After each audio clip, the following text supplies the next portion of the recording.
What's good, everyone? This is Dr. Nee Darko. Make sure you hit the subscribe button below so that you're always up to date on the new uploads as well as alerts on this show. The other thing that you can do to help build this community is make sure you leave a comment below. Let us know what you like, what you don't like about the show, and ultimately, let us know who's winning these arguments, because I need to know that I'm beating Renee in these debates. Run the tape. Folks, your exciting new medical career, it's just been hit with a serious illness or injury that stops you from earning a paycheck just when you need it most. Check out what Jamie Fleischner of Set for Life Insurance said back on episode 176 about having disability insurance early in your career. The real reason to get it early on is really twofold. One is to protect your insurability. So if you are healthy and you can obtain the coverage, you also pre-approve yourself to be able to buy more in the future. So down the road, as your income does increase, you don't have to answer additional medical questions. All you have to do is show that your income is increased and you can buy more benefits at that time. No medical questions asked. Protect your income, secure your future. Check out setforlifeinsurance.com. Some of you guys may be asking, like, why do I work like this? Why not work closer to home? You know, you're away from family, you're away from your wife. You know, is it worth it? And I'm gonna be really honest with you, it's a tough question, and it doesn't work for everyone. But you know, I've really been able to find out what I really like after a lot of years. I've been able to figure out what I like and what I don't like. So, for example, you know, yesterday I was with a patient's family, and their patient was really sick, and I've been taking care of them since the night before. And, you know, the family asked me, like, where am I from? And I told them that I'm from, you know, New Jersey. And they're like, you drive from Jersey all the way out here? And just so you know, like, where I live in Jersey, I'm about 5 hours from it right now. And I said, well, I stay in a hotel and then I'm here for a week, maybe even longer, and then I go home.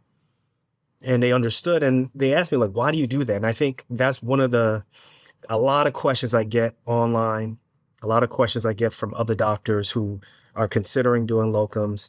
The reason I do that is, although I don't prefer to be away from home, like, I've realized after 10 years of doing this even more, is that I really need control over my schedule.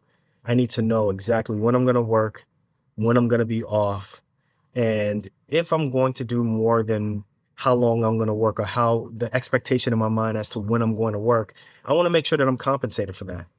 I think that if I'm an employee, like, I really don't have control over that. Like, if a coworker decides not to show up or they need additional coverage, guess what? They just put your name on that calendar and you just got to take it. And although I'm a team player and I believe that, you know, there shouldn't be any gaps in the care of taking care of patients, I got to be able to do it under my terms, right? So, you know, maybe instead of it being on the day that they exactly need, I'm just saying, look, like, I can do a double shift here, I can do a double shift there, but, you know, I can't do it exactly on my kid's recital, or I can't do it, you know, on my wife's birthday, or, you know, on my son, or excuse me, me and my wife's anniversary. I just can't do that. And I feel like I've put in enough work. I've built enough leverage. You know, I don't have debt that I could just say yes or no to whatever it may be. So that's why I like to work this way, because I really am in control of how I work. If I work less, then, you know, I know what to expect, which is less pay. I have more time with my family. And if I work more, I know what to expect, which is, you know, I would get paid more, yeah. Less time with family. But either way, whatever, if I'm working less or if I'm working more, it's really my decision. And that's a decision between me and my wife. And we keep that in mind into keeping a healthy family structure. And that's why I do it. No matter where you are in your career, you've seen patients your age or younger get seriously injured, have a long-term illness, or even have a mental health issue that affects their ability to work. Now, what if that was you? No, for real, what if that was you? Without disability insurance, how are you going to replace your paycheck? In episode 176, Jamie Fleischner of Set for Life Insurance explains why the best time to buy disability insurance is during your residency.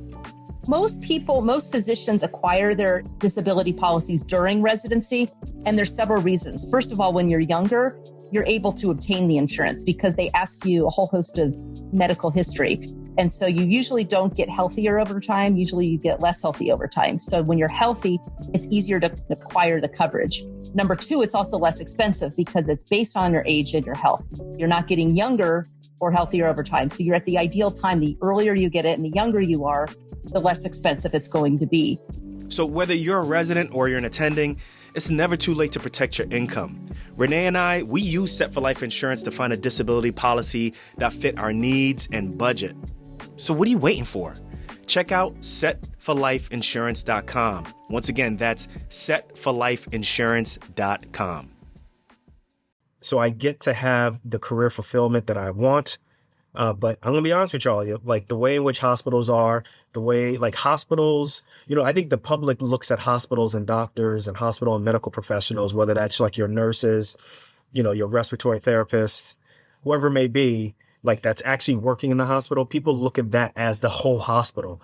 And that's not the truth, right? Like the hospital is the hospital. It is, the room, it's the door, it's, the equipment. But the people who actually make a hospital work, that give it life, the interest that they have necessarily ain't the same as what the hospital is. And that's what I feel. I feel really strongly about that. So how I take care of patients may not necessarily be in the best interest of the hospital, which is trying to do more of less, basically. So for me, I try to make sure that my interests and my patients' interests are priority. And I try not to be, in essence, a cog in the wheel and let the hospital dictate what they can do with me and my schedule. So that's why I work like this. I enjoy it. I've been doing it 100% for 7 years and part-time total for about 12 years. Haven't had any issues with it and I love it. And the other thing that I get initially is I think a lot of doctors, particularly the older doctors than me, I'm 46. So we're talking about the doctors who are, in their mid 50s or those definitely in their 60s. They looked at me initially. And I think a lot of doctors who were doing locums, they looked at them as like pariahs. Like, what do you mean you want to work in this fashion? What do you mean you want to choose when you get off? What do you mean you want to, you're not working on this day or that day and you give dates as opposed to the hospital dictate for you? Sometimes I used to be a little bit nervous about having this type of conversation with them, but I'm very confident in having the conversation that, listen, like I get that you're scared and I get that this is new to you, but just because it's something that's new to you, just because you don't have experience with it, doesn't mean that you have to put a negative connotation on it. And I think like we in the doctor community, we do that a lot. If we're not experienced with something, then let's put a negative connotation onto it until we fully investigate everything. And I'll be honest with you, locums is not for everyone. Independent contracting is not for everyone.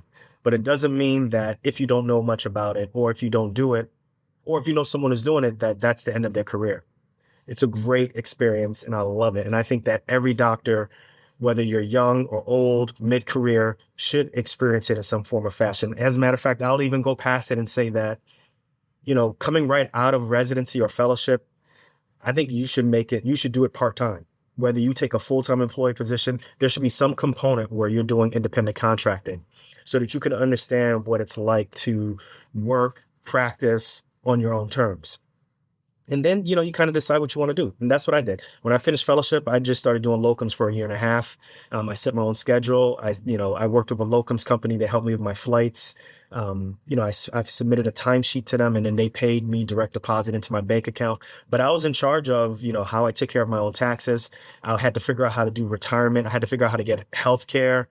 And back then it was just me. And then eventually it was me and Renee, and then eventually it became kids. But during that time, year and a half, I had my own health insurance and that was a tax deduction. That was part of doing business. So yeah, this is a long drawn out segment just to say that, that's the reason why I do locums. That's the reason why I work this way. And if you are considering it, check below in the video and we got some links to tell you more about locums. All right.